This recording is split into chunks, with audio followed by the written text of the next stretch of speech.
আপনারা জানেন যে জানুয়ারি মাসে 24 তারিখে আমাদের এই মহাসড়কে একটা গরুর ট্রাক ডাকাতি হয় এবং তারপরের দিন 25 তারিখ দিবাগত রাত্রে একটি মহিষের ট্রাক ডাকাতি হয়। ট্রাকগুলি হচ্ছে রংপুর রোড হয়ে আসার সময় খালি ট্রাকে অজ্ঞাতনামা কিছু ডাকাত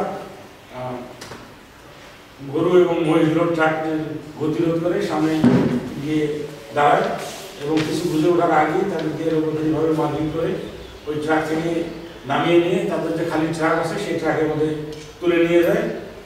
গরু এবং মহিষের ট্রাক তাদের গন্তব্যস্থলে নিয়ে যায় এবং গরু মহিষের ট্রাকের যে ড্রাইভার সব রাখাল ছিল তাদেরকে আরেকটা গাড়িতে তুলে অন্য জায়গায় নিয়ে যায়। দুটি মামলায় আমরা নথিভুক্ত করে রেকর্ড করি এবং তদন্ত শুরু করি। এই ঈদে জামা জুতো অ্যাক্সেসরিজের ডিসকাউন্ট।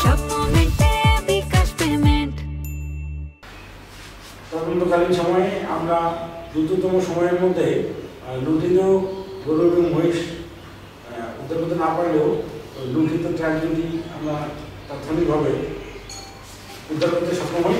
পরবর্তীতে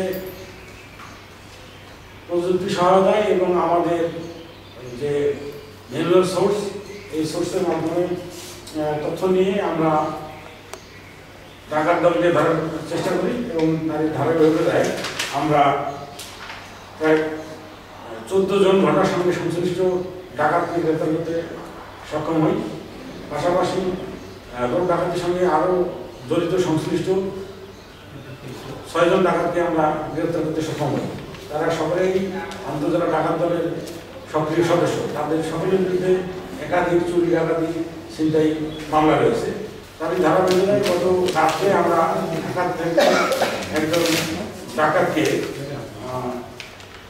সামিউল নামে একজন আন্তর্জাতিক ডাকাত দলের সক্রিয় সদস্যকে গ্রেপ্তার করে নিয়ে আসি এবং তাকে জিজ্ঞাসাবাদ করে সে ঘটনার পুঙ্খানুপুঙ্খ বর্ণনা দেয় এবং নিজেকে ঘটনার সঙ্গে সংশ্লিষ্ট রেখে তার সহযোগী অপরাপর আসামিদের নাম প্রকাশ করে।